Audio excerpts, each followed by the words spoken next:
The air in our bedroom was thick, heavy with the kind of silence that chokes you. I stood at the foot of the bed, my hands trembling, staring at the crumpled receipt I'd found tucked inside her coat pocket. A hotel bar. 2 drinks. A date from last Tuesday, when she'd told me she was working late. My chest tightened, like someone had wrapped a chain around my ribs and yanked. I wanted to scream, to throw the receipt in her face, but my voice caught in my throat, tangled in the dread that had been growing for weeks. Lila was in the bathroom, humming softly, oblivious to the storm brewing in my head. Her voice was light, almost carefree, a stark contrast to the weight pressing down on me. I could hear the faucet running, the faint clink of her bracelet against the sink. Every sound felt like a betrayal, a reminder of how normal she seemed while my world was unraveling. I clutched the receipt tighter, the paper crinkling under my fingers, and tried to convince myself it was nothing. A misunderstanding. A coincidence. But the math didn't add up, and neither did the way she'd been acting. Distant, distracted, her smiles too quick, her excuses too polished. We'd been married 7 years, and I thought I knew every inch of her. The way her hazel eyes crinkled when she laughed, the way she'd curl into me on the couch, her breath warm against my neck. But lately, those moments had vanished. She'd stopped touching me, stopped looking at me like I was hers. Every night, I'd reach for her, my hands tentative, hopeful, only to be met with a sigh or a gentle push away. "I'm tired, Mark," she'd say, her voice soft but firm, like a door closing. I'd lie there in the dark, staring at the ceiling, wondering what I'd done wrong. The receipt wasn't the first sign. There were others, small enough to dismiss at first. Her phone was always face down now, the screen locked with a new password she hadn't shared. She'd started wearing perfume again, a musky scent she hadn't touched since we were dating. And then there was the money. Last week, she'd asked me for $200, claiming it was for a coworker's baby shower gift. I'd handed it over without question, but the way her eyes darted away when I asked for details stuck with me. I'd brushed it off, told myself I was paranoid, but now, holding this receipt, I couldn't ignore the truth clawing at my gut. The bathroom door creaked open, and Lila stepped out, her hair damp, a towel wrapped loosely around her. She froze when she saw me, her eyes flicking to the paper in my hand.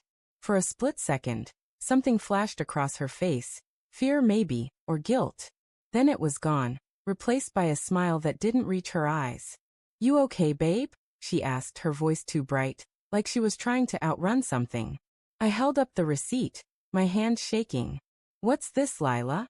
My voice was low, barely controlled, each word sharp enough to cut. Her smile faltered, just for a moment, but she recovered quickly, stepping closer, her bare feet silent on the hardwood floor. "Oh, that." She tilted her head, casual, like we were discussing the weather. "Probably from drinks with Sarah last week. You know how she gets when she's stressed. Needed a girl's night." She reached for the receipt, but I pulled it back, my heart pounding. "Sarah." I repeated, the name tasting bitter. "You were with Sarah on Tuesday? At the Marriott bar? 2 martinis at 9:47 p.m. My voice cracked, and I hated how desperate I sounded. How much I wanted her to have an answer that would make this all go away. Her eyes widened, just a fraction, but enough to betray her. She opened her mouth, then closed it, her fingers tightening on the towel. "Mark, why are you doing this?" she said finally, her tone shifting, defensive now. "You're acting like I'm hiding something." "Are you?" The question hung between us, heavy, unyielding. I wanted her to laugh, to roll her eyes, to call me ridiculous. But she didn't. She just stood there, her gaze flickering to the floor. And that silence was louder than any confession. The next few days were a slow descent into madness. I couldn't stop looking for evidence. Couldn't stop replaying every moment of the past few months. The late nights at work, the new clothes, the way she'd started locking her phone even when she was just going to the bathroom. I hated myself for it, for turning into someone who snooped through her purse, checked her call logs when she was in the shower. But every discovery was another cut. Text from an unsaved number, vague and flirty. A pair of earrings I'd never seen before, tucked in a velvet pouch at the bottom of her drawer. I didn't confront her again, not yet. I was too afraid of what she'd say, of what I'd lose if I pushed too hard. Instead, I watched her, studied her like a stranger. The way she laughed too loudly at dinner. The way she avoided my eyes when I asked about her day. Every gesture felt like a lie, every touch a performance. But God, I still loved her. Even as the doubts gnawed at me. I couldn't stop wanting her. Couldn't stop hoping I was wrong. It was Friday when the truth finally broke through, like a dam giving way. I'd come home early, my stomach churning with the weight of another sleepless night. Lila wasn't home, though she'd said she'd be there. Her car was in the driveway, but the house was dark, the kind of quiet that feels alive with secrets. I wandered through the rooms, my footsteps echoing, until I reached our bedroom. Her laptop was open on the desk, the screen glowing faintly. I hesitated, my heart hammering, but the pull was too strong. I sat down, my fingers trembling as I clicked through her browser history. There it was, buried among shopping sites and work emails. A booking confirmation for the Marriott, the same night as the receipt. Not just drinks, but a room. My breath caught, my vision blurring as I scrolled through the details. Check-in at 8 p.m., check-out at midnight. A room for two, paid in cash. I felt sick, the room spinning around me, but I kept digging, driven by some masochistic need to know. Then I found the emails. A thread with someone named Jay, no last name, no profile picture. The messages were careful, coded in vague pleasantries, but the subtext was unmistakable. Can't wait to see you again, one read.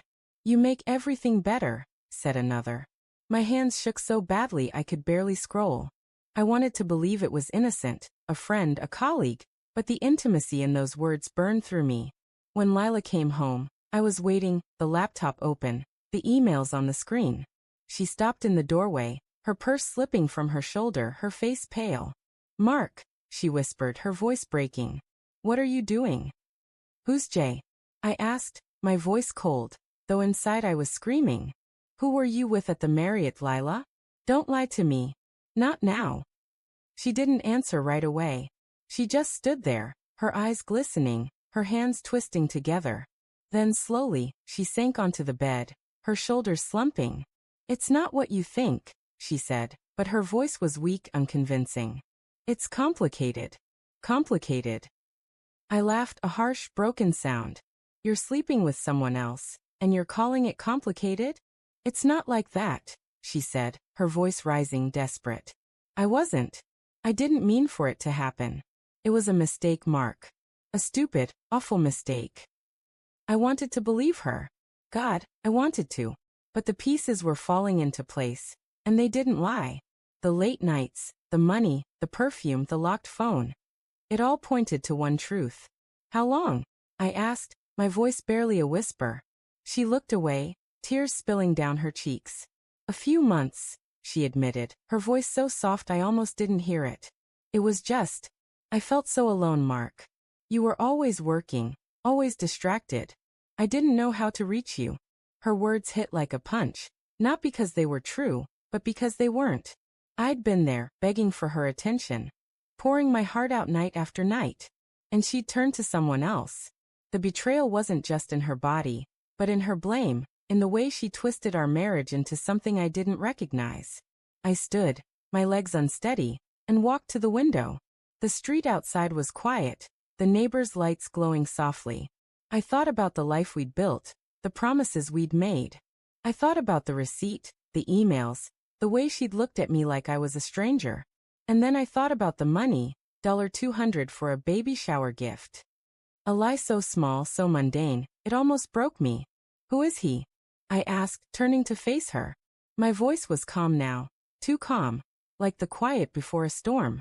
She hesitated, then whispered a name. James. James. Her coworker. The one she'd mentioned casually. The one who'd always seemed too friendly, too close. I'd met him once, at a company party, his handshake too firm, his smile too knowing. I told myself I was imagining things. I wasn't. I didn't yell. I didn't cry. I just looked at her, at the woman I'd loved for 7 years, and felt something inside me shatter. Get out. I said, my voice steady, final. Mark, please, she sobbed, reaching for me. But I stepped back, out of her reach. Get out, I repeated, and this time she listened. She grabbed her purse, her coat, and walked out, the door clicking shut behind her. The silence that followed was deafening, but it was honest. For the first time in months, I knew exactly where I stood. I sank onto the bed, the receipt still crumpled in my hand, and stared at the empty space where she'd been. The truth was out, raw and ugly. But there was no relief, only a hollow ache where love used to be. And then in the quiet, I noticed something else. A faint scent on the pillow, not her perfume, but something sharper, unfamiliar. His cologne. It was the final twist of the knife, proof that the betrayal had been here, in our home, in our bed. I buried my face in my hands, and for the first time that night, I let myself cry.